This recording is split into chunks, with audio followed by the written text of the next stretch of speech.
تو یہ وہ ساری چیزیں ہیں جو پتہ نہیں کبھی بھی کسی بھی لمحے، کیونکہ سیاست اب ایسے موڑ پہ آن کھڑی ہوئی ہے کہ کبھی بھی کسی بھی لمحے خابر مانی کا جو ہے وہ سامنے آ سکتے ہیں. اور جس طرح سے لوگوں کی تعداد بڑھ رہی ہے عمران خان صاحب کے خلاف گواہیاں دینے کی، اور ایسی صورت میں یہ بالکل کہنا درست ثابت ہو سکتا ہے کہ جو دعویٰ رؤف کلاسہ صاحب کر رہے ہیں کہ 20 اکتوبر کے بعد سائفر کا جو کیس ہے وہ عمران خان صاحب کے لیے مشکل کھڑی کرے گا، اور کم سے کم 14 سال جو ہے وہ عمران خان صاحب کو سزا دینے کا پلان ہے. اب بیک ڈور جو ہے عمران خان صاحب سے مذاکرات بھی ہو رہے ہیں، چاہے اس کی تردید ہوتی رہے، لیکن یہ بات سب جانتے ہیں ایک بہت بڑا لیڈر ہے جو اس وقت جیل کے اندر ہے، تنگی کاٹ رہا ہے، سختی برداشت کر رہا ہے، جس کی صحت کے مسائل بھی ہمیں ہوتے ہوئے نظر آ رہے ہیں، کیونکہ ظاہر سی بات ہے وہ ایک فزیکل فٹنس پہ بلیو کرنے والا لیڈر ہے. ان کے پاس چہل قدمی کے لیے جگہ میسر نہیں ہے، پڑھنے کے لیے کتابیں نہیں ہیں، مسلسل ان کے سیل میں اندھیرا رہتا ہے، لوگ جو آس پاس کی بیرکس کے اندر ہیں وہ عمران خان صاحب کو سونے نہیں دیتے. تو ایسی صورت میں جو سختی بڑھائی جا رہی ہے، کہا جا رہا ہے کہ عمران خان صاحب کو کہ آپ ایک ایگزٹ پلان لے لیں، کیونکہ اس کے علاوہ کوئی سیکنڈ آپشن آپ کے پاس نہیں ہے. اب میرا اختلاف ایک اور چیز کے اوپر ہے، میرا اختلاف اس ایک چیز کے اوپر ہے جو ایک بیانیہ بنایا جا رہا ہے. یہ کہا جا رہا ہے کہ عمران خان صاحب کو جو لوگ چھوڑ گئے ہیں اس کے بعد عمران خان صاحب کے لیے سیاست کا تو کوئی وجود ہی باقی نہیں رہتا. وہ سیاست کریں گے کیسے؟ کون لوگ ان کے ساتھ آئیں گے، اور کن لوگوں کو اپنے ساتھ ملا کر وہ پارٹی کو آگے لے کر جائیں گے، اور وہ الیکشن میں کس طرح سے لوگوں کے پاس جائیں گے جب یہ سارے الزامات ان کے سامنے آ جائیں گے. تو میرا سوال ان تمام بڑے صحافیوں کے سامنے یہ ہے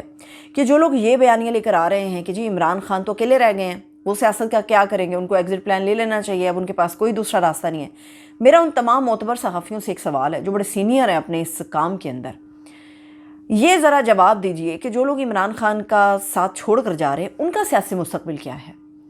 کیا وہ سروائیو کر پائیں گے سیاست میں؟ فواد چودھری جس نے کہا تھا کہ میں کچھ عرصے کی بریک لے رہا ہوں، وہ چند ہی روز کے اندر، چند گھنٹوں کے اندر استحکام پاکستان پارٹی کے اندر میں کھڑے نظر آئے. جس کو سیاست کا چسکا لگ جاتا ہے، جس کے منہ کو، جس کی زبان کو سیاست کا چسکا لگ گیا ہے، وہ سیاست سے آدمی دور نہیں رہ سکتا. جو لوگ عمران خان صاحب کا ساتھ چھوڑ کر جا رہے ہیں، جتنے گندے اور گھٹیا طریقے کے ساتھ، کسی گریس کے بغیر جا رہے ہیں، ذرا بتائیے ان کا فیوچر کیا، ان کا پولیٹیکل فیوچر کیا ہے؟ کیا وہ لوگوں کے سامنے جا سکیں گے؟ کیا ہمارے پاس سرویز نہیں آ رہے کہ عمران خان صاحب کے خلاف جتنی زیادہ مہم بڑھ رہی ہے، عمران خان کے خلاف جتنے زیادہ لوگ آ کے اپنی پارٹی کے لوگ کمپین کر رہے ہیں، جتنے ان کے خلاف الزامات لگا رہے ہیں، کیا ان کے بعد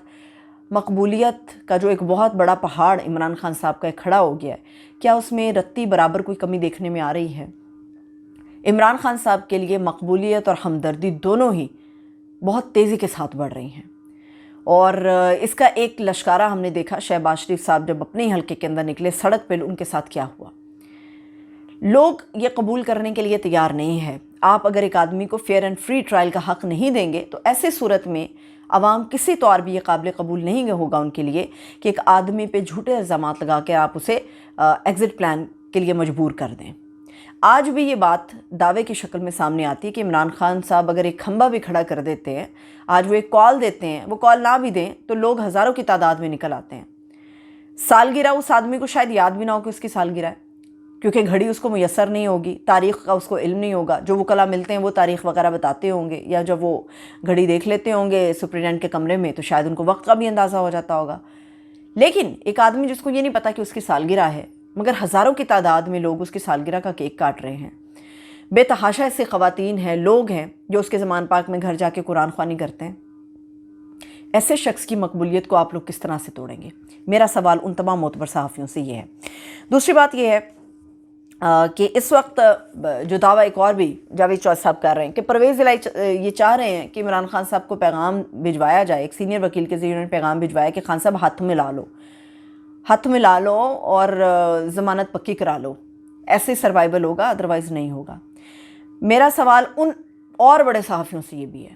کہ اگر پرویز الہی صاحب کو ڈنڈی مارنی تھی یا پرویز الہی صاحب کو ہاتھ ملانا ہی ہے تو انہیں اس کے لیے عمران خان صاحب کی ضرورت نہیں ہے. چودھری شجاعت کئی مرتبہ ان کے ساتھ جیل میں جا کر ملاقاتیں کر چکے ہیں اور ان کو قائل بھی کرنے کی کوشش کر رہے ہیں مسلسل، مگر پرویز الہی صاحب ماننے کے لیے تیار نہیں ہیں، وہ تسلیم کرنے کے لیے تیار نہیں، وہ بھی ڈٹے کھڑے ہیں. تو اگر انہوں نے ہاتھ ملانا ہوتا تو اس کے لیے انہیں عمران خان صاحب کی اجازت کی ضرورت نہیں ہے. وہ ویسے بھی ہاتھ ملا کے عمران خان صاحب کے خلاف گواہی دے کے اپنا راستہ صاف کر سکتے ہیں. یہ سب چیزیں اتنی آسان نہیں ہیں جتنی تیزی کے ساتھ یہ بیانیہ بنانے کی کوشش کی جا رہی ہے کہ دیکھو سارے چھوڑ کے جا رہے ہیں عمران خان کو، جو بچ گئے وہ سارے چھوڑ جائیں۔ اس وقت جو مرد مجاہد نظر آ رہے ہیں عمران خان صاحب کے ساتھ، ایک طرف تو پرویز الہی ہے، دوسری طرف قریشی صاحب ہے۔ اب قریشی صاحب کے اوپر بھی الزام لگ رہا ہے، ممکن ہے کہ اس میں بہت حد تک سچائی بھی ثابت ہو جائے، مگر قریشی صاحب نے اتنی لمبی جیل کبھی کاٹی نہیں ہے،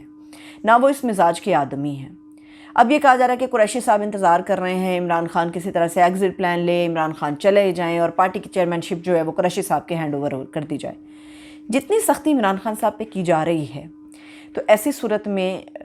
کوئی بھی شخص ہے جو عمر کے آخری حصے میں یہ سوچتا ہے کہ یار مجھے لگژریس لائف گزارنی چاہیے، مجھے ایک آرام دہ زندگی چاہیے، مجھے جیل یا بیرک کی سختی اور فرش پہ سونا اور گدے پہ سونا اور گندی زمین پہ بیٹھنا مجھے گوارا نہیں ہے،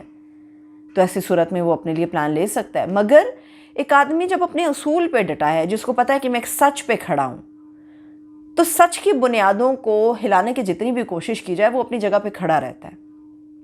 اسی لیے عوام کا ایک بہت بڑا سمندر اس وقت عمران خان صاحب کے ساتھ ہے، اور لوگ یہ قبول کرنے کے لیے تیار نہیں ہیں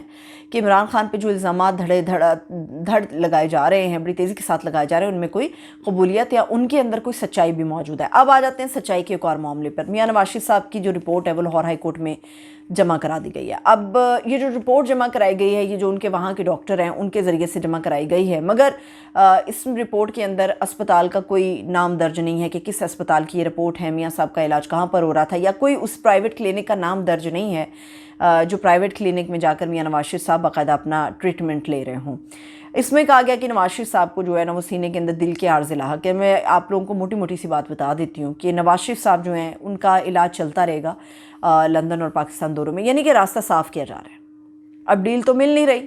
نواز شریف صاحب نے جتنی سخت زبان استعمال کیا اتنی سختی ان کے اوپر ہوگی، جو آسائشیں انہیں مل سکتی تھی وہ اب دینے کے لیے ان کو تیار نہیں ہے۔ تو اس لیے نواز شریف صاحب کے لیے بیانیہ بنایا جا رہا ہے کہ وہ بیمار ہیں، ابھی بھی بیمار ہیں۔ خورشید شاہ صاحب مجھے یاد آ گئے ہیں، خورشید شاہ صاحب نے کہا تھا کہ نواز شریف صاحب آئیں گے، ممکن ہے وہ نہ آئیں، کیونکہ کسی کو نہیں پتہ کہ ان کی کتنی بیماری ہیں اور وہ کب تک صحت یاب ہوں گے۔ نواز شریف صاحب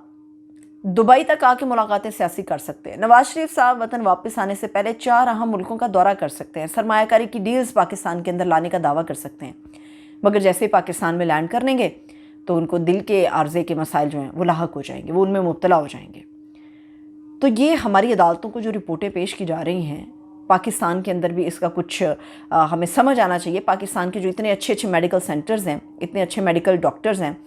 ان کی بھی کچھ رائے اس میں شامل ہونی چاہیے تاکہ دودھ کا دودھ پانی کا پانی ہو جائے۔ اور نواز شریف صاحب کو ڈیل کیوں نہیں مل رہی؟ آج واضح طور پہ شہباز شریف صاحب نے جو گفتگو کی ہے، جو پریس کانفرنس کی ہے، جس میں انہوں نے کہا کہ 75 سال اس ملک کو بنے ہوئے ہو گئے، 75 سالوں میں سب سے زیادہ جو احتساب کا نشانہ ہے وہ صرف اور صرف سیاستدان بنے ہیں، تو اس میں سبھی نے اپنا ہاتھ ملایا ہے۔